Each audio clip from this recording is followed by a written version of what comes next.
So you were considering running for Senate. You chose not to very recently. I'm very curious, and you've spoken a little bit about this before, but when did you first imagine this being a possibility? When was it first clear to you that this might be something you wanted to do? Well, the long and short of it, Kyle, is that I had never thought about it. Had never given it one second thought. I was. We bought a house in Alabama and moved in May, but I was still commuting from Charlotte. So I'll just tell you exactly how it happened, if that's okay. Yeah.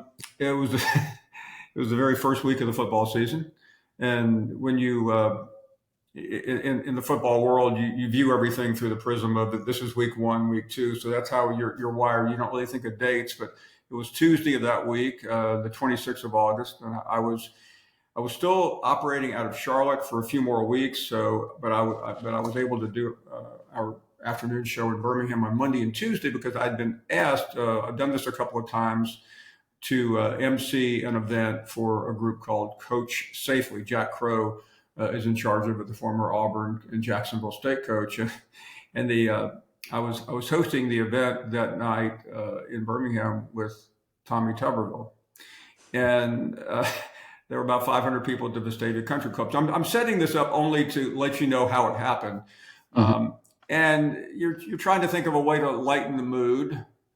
And I opened it by thanking everybody for being there. Tuberville and I were on the stage together in chairs. And I said, Coach, I said, you may not be aware of this, but my wife and I recently bought a house in Birmingham, which means I actually have legal residency in the state of Alabama, something you're probably not that familiar with. The place cracked up. I had my eye on Suzanne Tuberville right at the very front, and she was actually laughing, which I felt comfortable with because I don't need to tell you, it could be an awkward joke. It's an issue. It's an issue. We talked football. I basically let him go off on whatever he wanted to talk about, and finally wrapped up. On the way out, somebody said hello to me, but there were a lot of people. I needed to get out of there because I was on a 6 o'clock flight the next morning to go back to Charlotte, where I was working the rest of the week until I started the season on Friday. In our studio on Wednesday now, this is the 27th of August, minding my own business, talking about the upcoming weekend. We had all the big games, Clemson and LSU and Ohio State and Texas.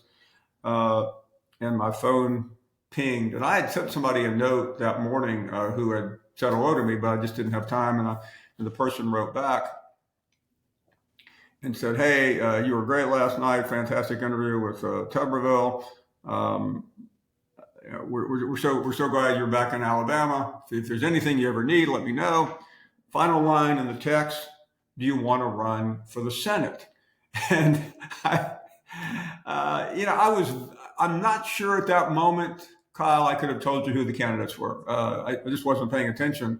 I knew the candidates in North Carolina because I was still registered to vote there, and as long as I live, I cannot explain the next thing I did. I looked down at my phone. I picked it up. I wrote 3 words, yes, hit send. And the next 10 or 15 minutes were like an out-of-body experience. All of a sudden, the individual, and obviously I'm not naming that person, but it was somebody who was about as plugged in to the center of politics, both in Alabama and in Washington, as you could get, started going a mile a minute. Hey, I want you to talk to this person. And anyway, finally, a conversation was set up for Friday because I was out doing something the next day, most of the day. And Friday, I flew to Atlanta. We were doing the show that day, and I spent about an hour on the phone as soon as I checked into my hotel with a Washington person who began to go through all the various aspects of the race, what it would take, the state of the field, and is there anything they should be concerned about? How I ever given money to a Republican, a Democrat? I said I've never given money to anybody in politics. I have no political identity. They asked me, "Are you? Do you have a party affiliation?" I said, "In North Carolina, I do. I was a registered Republican," which I could sense was with an exhale. Um, and it proceeded over the weekend. A few more conversations, another conversation. So that, not to give you my whole life story, but I was in Atlanta Saturday. I flew back to Birmingham. On Sunday, I flew to New York, where I was doing all the morning shows at ESPN on Labor Day. So it was hard. So it was hard to. They wanted me to talk to one more person, which I finally was able to do on Thursday of that week, and then the whole thing was off and running. And I'll just tell you one more thing before I quiet down. That was the second week of the season unfolding. By the beginning of the next week, the individual in DC said, "I'm going to have somebody come to your house, come meet with you. Would your house be the best thing from a privacy standpoint?" I said, "Yes. I'll be in town next week." So on it was September 10th. The reason I remember it so well is I met with three different people at my house that night at 6 p.m. I was doing the show from my home studio. Charlie Kirk was assassinated that afternoon. Obviously that was an event that the entire world was talking about and affected by. So that night at 6, I welcomed these three Washington, D.C. operatives, pretty well known. One in particular, the head of the group was he was the head of a major DC political consulting group.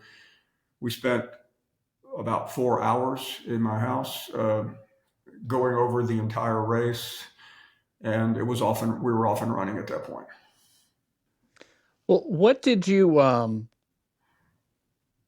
my favorite questions are always the broadest ones.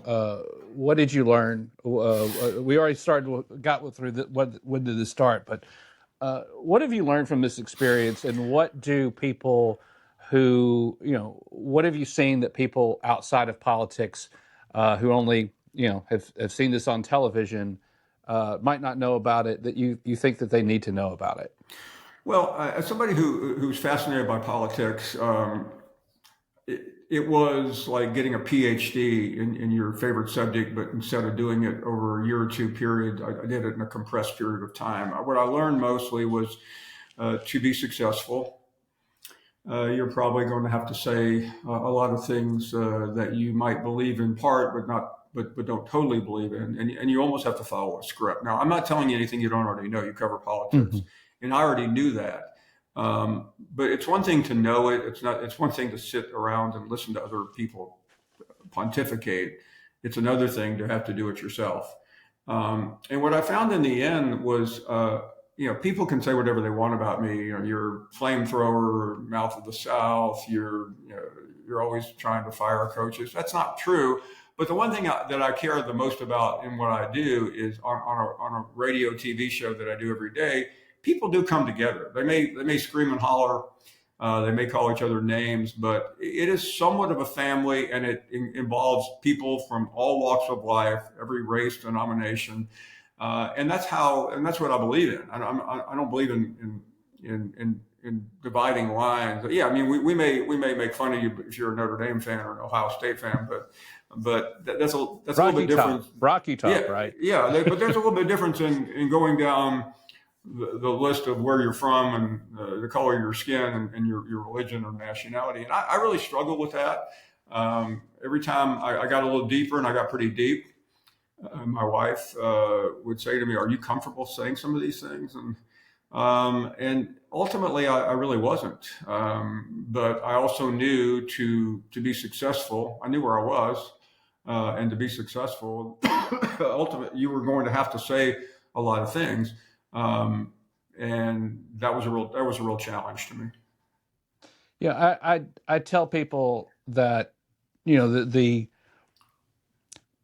nexus of this sort of antagonistic relationship between the media and politicians is that we in the media have to tell people what we believe to be the truth, whether they like it or not, and politicians have to tell people what they want to hear, sometimes whether they think it's truthful or not.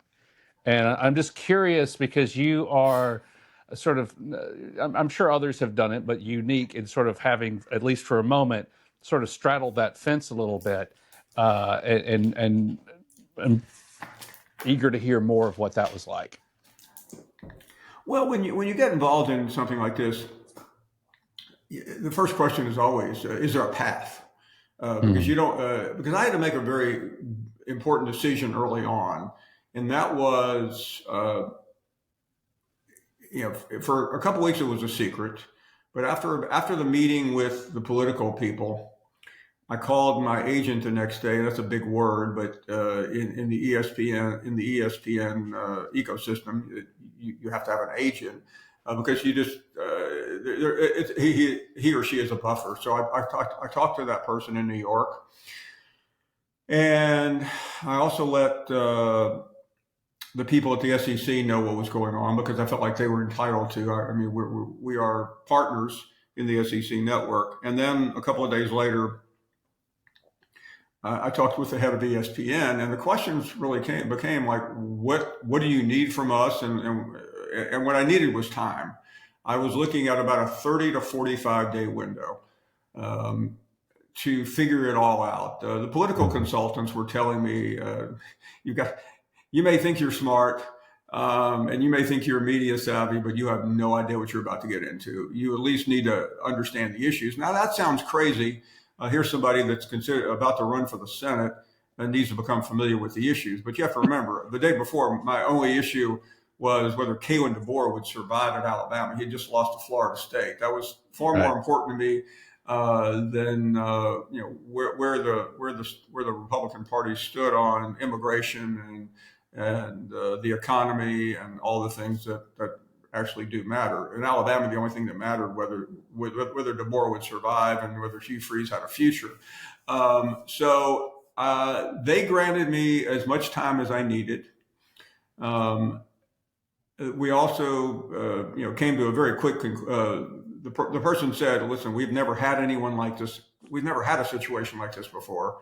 But it became pretty apparent that as long as I was not an announced candidate, I could stay on the air. The second I announced, it was over.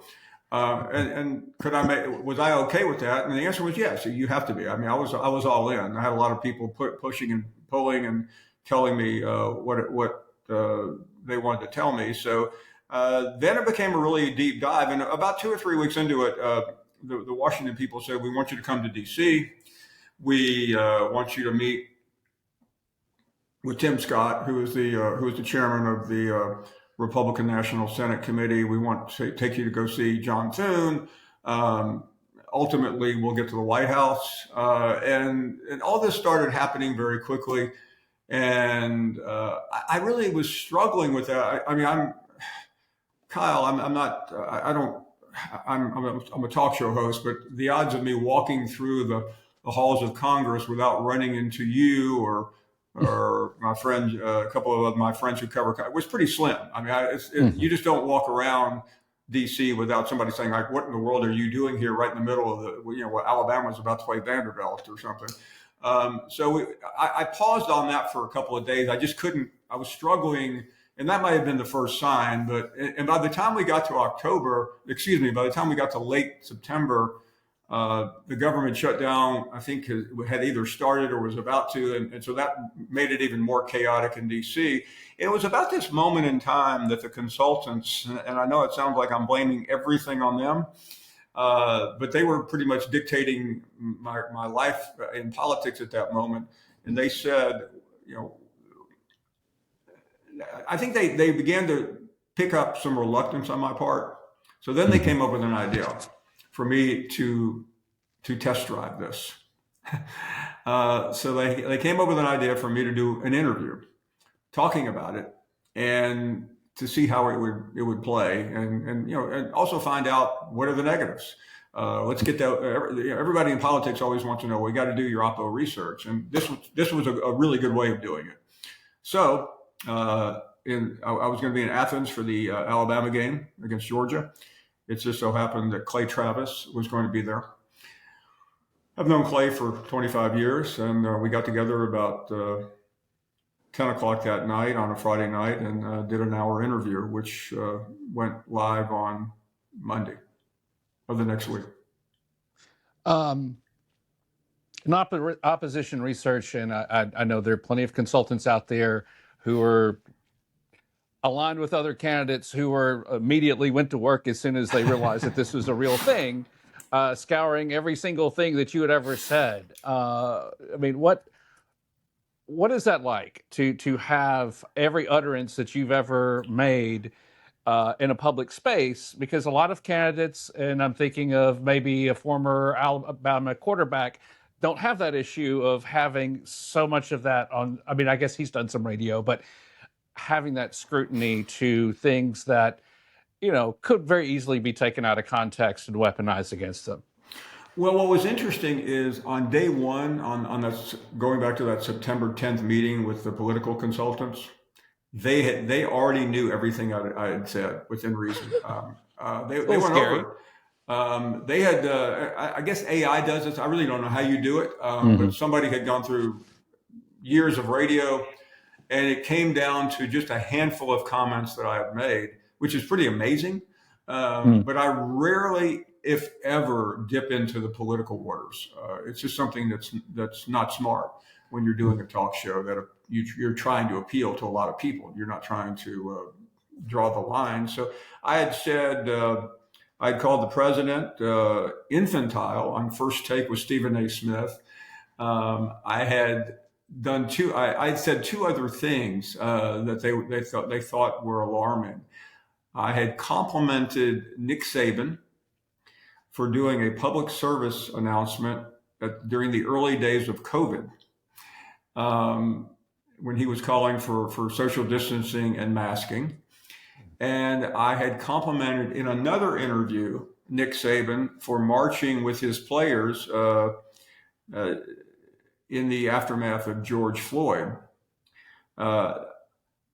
I complimented him because I thought, as a football coach, it was the right thing to do. Ed Ogeron had not done it, and it has caused a lot of consternation, and ended up really probably costing him his job because he lost the locker room at LSU. And those were thrown at me, and what can you do? And then, I mean, we, the people running my operation were convinced, absolutely convinced, that one of the two leading candidates in the race had paid Laura Loomer to do a hit piece on me on social media, which she did, and it was fairly entertaining to watch in real time.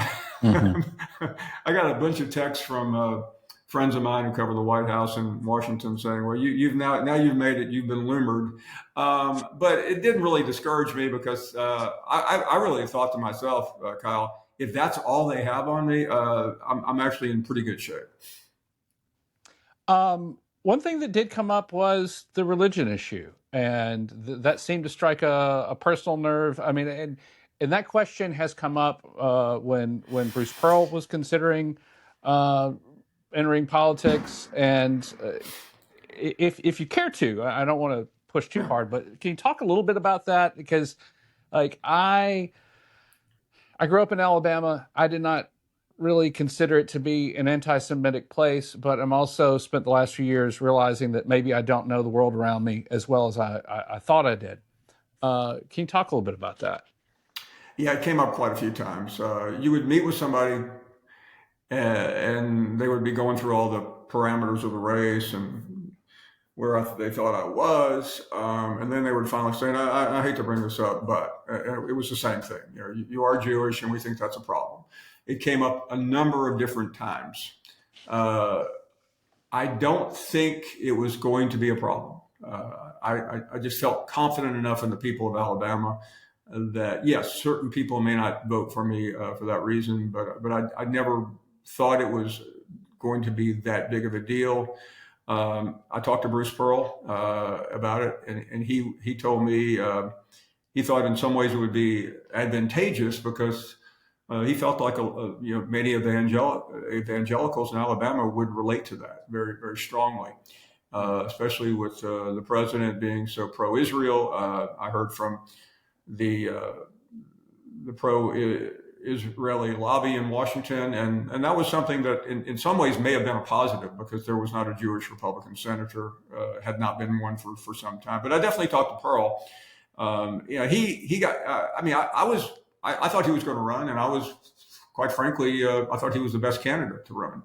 and I was disappointed when he didn't run. But it was pretty obvious too, also to me, that there were a group of people that wanted him to run, and when he chose not to run, they were fairly desperate. And I say that not necessarily as a compliment to me, but they were trying to find someone else to run because they did not like the field. And when they found out that somebody uh, with an incredibly high name ID had some communication skills, was now living in Alabama, that's how they landed on me. What do you?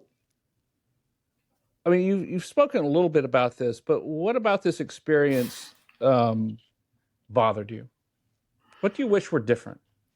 Well, part of the issues came down to communicating things that I was not comfortable in communicating, and I'm not trying to make myself out to be anything other than what I am, which is a talk show host and a former newspaper columnist.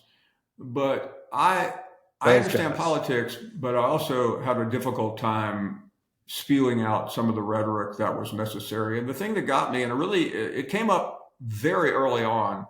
I was told this by a handful of political consultants and by two sitting United States senators, that the best path to victory was to run against Disney. And I understand the argument. I've worked there for 13 years, and I'm like you. We all see the criticism living inside, but I've never worked for any organization, and I'll let you speak for yourself, but Hmm. where you don't find fault with the people that you work for.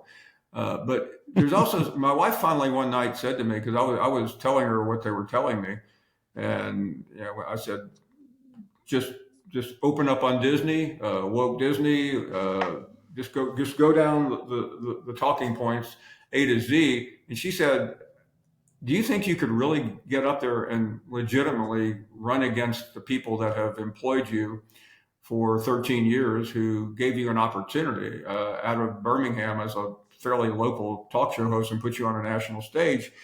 And in the moment you get really caught up in it, and it never, that conversation with Linda, my wife, never left me though, because uh, for all the times that I said things because I worked for Disney, I was now going to blame it all on my bosses and say I mean, sure, you say things and do things or write things or whatever as somebody in the media that maybe you believe in, but some of it's a little bit about the people you work for, and I felt like I would come off completely hypocritical doing that. And some people may think I'm doing that now talking about it, but somebody asked me about it, and that was really a driving force.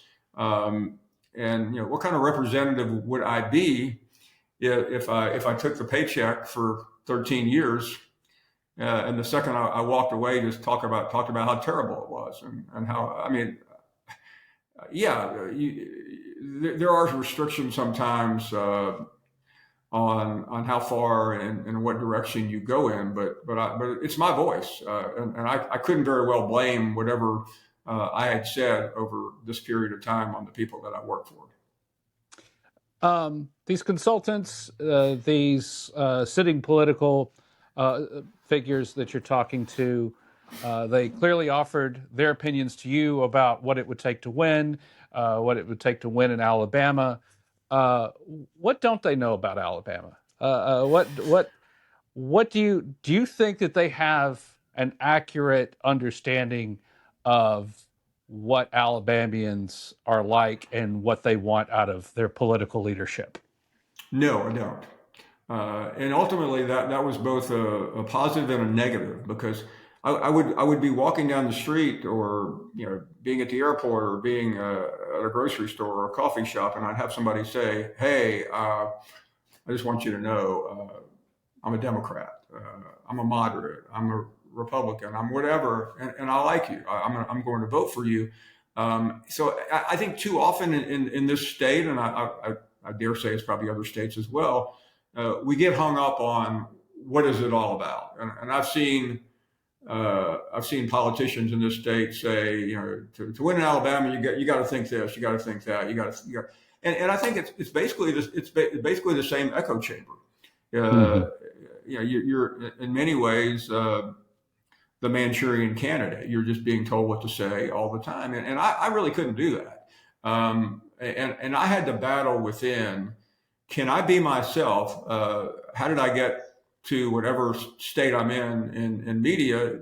By being true to myself and by speaking my mind. Same could be said for you. Same could be said for any of the people that do this on a prominent level.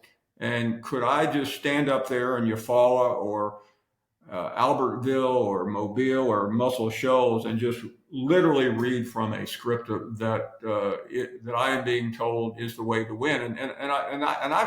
I never, I don't know if I could have done it. I thought I could because I got pretty far down the road, but I also saw the polling, and when you start to overlay, when you say this, when you say that, how much farther you will go. The biggest issue that I would have going in is nobody knows what I believed in. I have no political standing. I have no political record. And you're running against a bunch of guys who are all talking from the same or singing from the same hymnal. And I also wasn't comfortable. I believe that I should run on what I represent. And part of the approach was, I've communicated with Alabamians for 40 years. I've talked to them about every issue under the sun from the end of I covered the end of Paul Bryant to the night that Nick Saban retired. I would dare say hosting a 4-hour show on the night that Saban retired connected me with far more with Alabamians than any of the other folks in the race and anything they've ever done. But I didn't want to run. I didn't want to talk about them, but they kept saying, "Well, you got to say this guy's that," and that did not interest me. Even though I knew as close as I could know what they were putting out about me, that didn't bother me. I was going to be the best known person in the race. I felt very strongly I was going to win, and somebody finally once said to me, my wife said to me, "You realize you're going to win?" I said, "That's the scary part." Because you don't let yourself think that you want to be an underdog, but I by the way, just because people tell you you're going to win doesn't mean you're going to win. There are a lot of things that can go wrong, but I was not running just to kill time. I was giving up a decent job and putting myself in front of a lot of people. But I did want to do it, but ultimately it just became too much. One issue that we haven't talked about is campaign money. Did anyone talk to you about what it would take to raise money? Who do you have to raise it from? What you might have to do to win their favor? Like, did you get that far? Yes, I got pretty far. Tuberville and Katie Britt, I think, spent right under $10 million in 2 consecutive races. And I was pretty sure we could raise the money. I had a lot of support. There was one week when I had breakfast with a guy who said, "Listen, I think we can. We need you to get in right away because you need to meet the December 31st Federal Election Commission filing. And because once you put a number on the board, the rest of the money will come." I thought we would have a big number by the end of December. I think I heard in a span of a couple of days to a week or two, we were probably easily going to go over 1 million, maybe 2 million. And I started getting calls from people around the country. "Hey, I want to throw a fundraiser for you. Want to do this, want to do that." I don't think this famous last words, but I don't think raising money was going to be the problem. And I was told by our political consultant, I think we can get to this number by the end of December. By February or March, once this thing gets going and people see who you are and hear from you, we will get to this number. And once we get, I'll never forget this as long as I live. So once we get to this number, you will become a United States Senator. It's that simple. It was all about money. Um, People who are putting their money into these races are I mean, maybe they love your personality, but what do you think they're trying to buy? What are they trying? What is that money for to them? Well, I think it's pretty obvious. They want influence, Mm. and that was another part. Yeah, what I'm about to tell you, you probably already know, but I'm doing all this. It became public at the end of September that I was thinking about it. So from that moment on, I'm dealing with this all day, every day. But I'm doing the show every day. I'm doing ESPN in the morning. I'm traveling on the weekend. So early in the morning and late at night, I'm talking to these donors, and I, and I am one thing I am not is naive. I didn't think some of the fattest cats in the state were calling me just because they wanted my football knowledge. They know the coaches better than I do. What they wanted was to let me know that they were behind me, and I was well aware what they wanted on the back end. I got a call from big time a, a big time financial person from Hollywood a couple of weeks ago, and the premise was college football, but ultimately he let me know, hey, listen, I know you're going to run. I think you're going to win, and we're certainly going to make a donation, a significant donation. I said, well, that's great. He said, but if you could, once you get in there, do me a favor. I mean, they were already asking for favors before it began, and I mean, I knew where it was going. I've watched enough TV.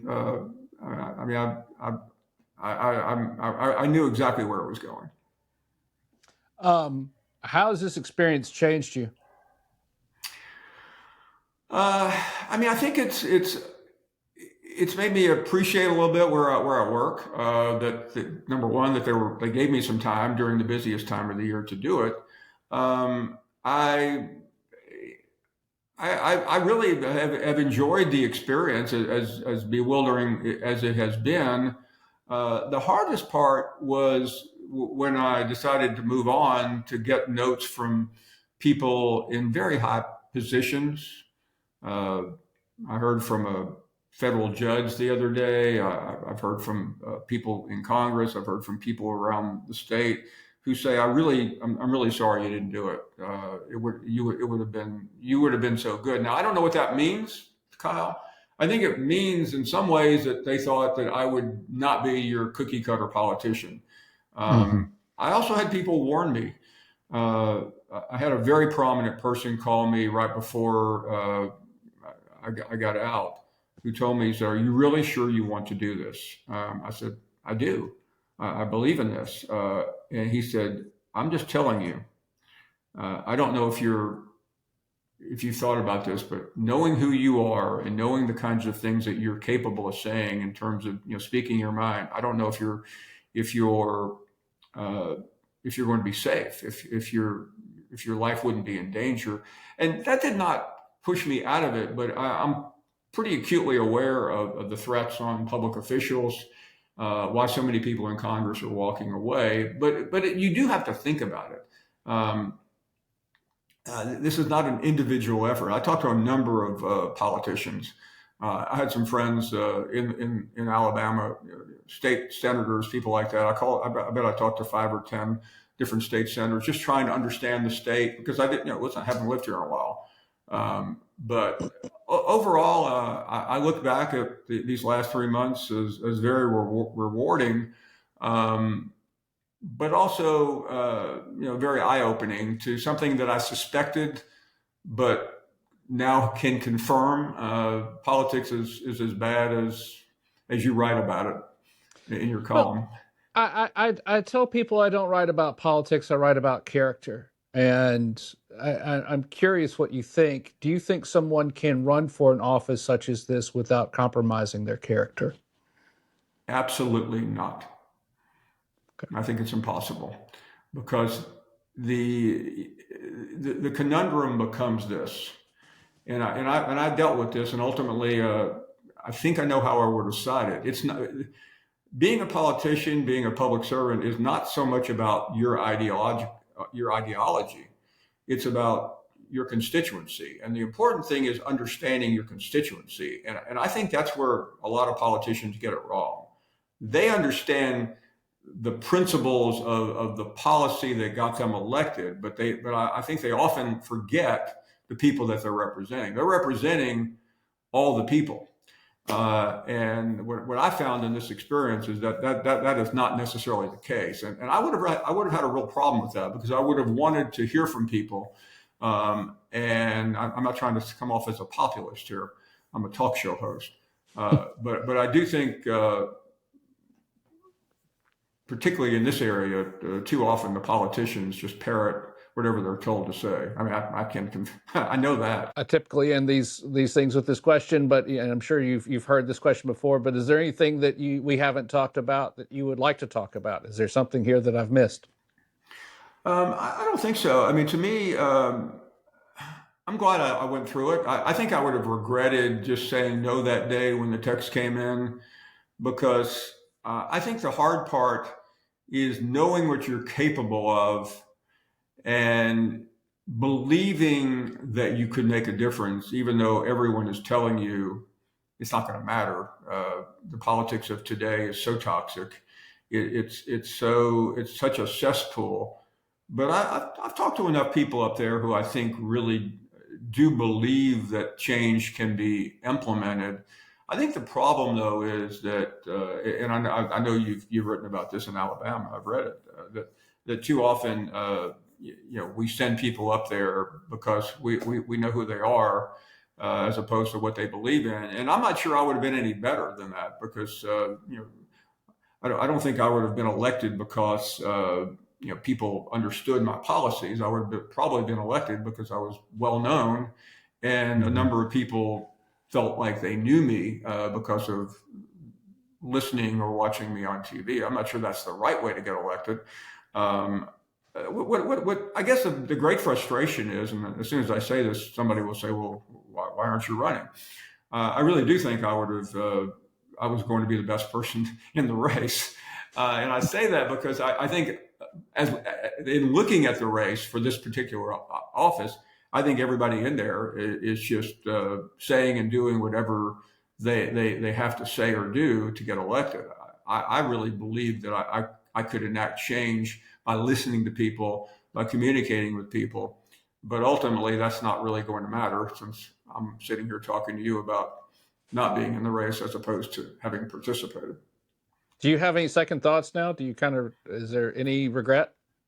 None whatsoever. I actually feel really good about it. I mean, I think what happens is when you get drafted into something, you dive in. You're thinking about getting to the finish line, however that is. And now that I'm out, I see the fallacy of it all. If I could be a critic of myself, as I am of others, I would say that I was poorly suited for it because I think I am really a true believer. I believe in being able to express yourself and letting others express themselves. And I think in today's politics, especially at this level, that's not what we get. We get a bunch of actors and actresses who simply read a bunch of lines, and the lines are well polled, and whichever line elicits the most reaction ultimately brings in the votes and the money. And I think at the end of a very long 3 or 4 months, that is not who I am.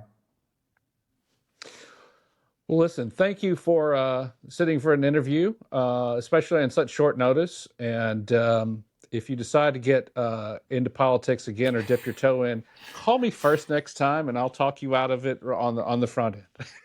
I think if I do anything, it would be commenting on politicians. I think I'm far better suited to talk about their shortcomings and to actually be one of those people being written and talked about. People have asked me if I would ever get into politics, and I've said I would sooner play football than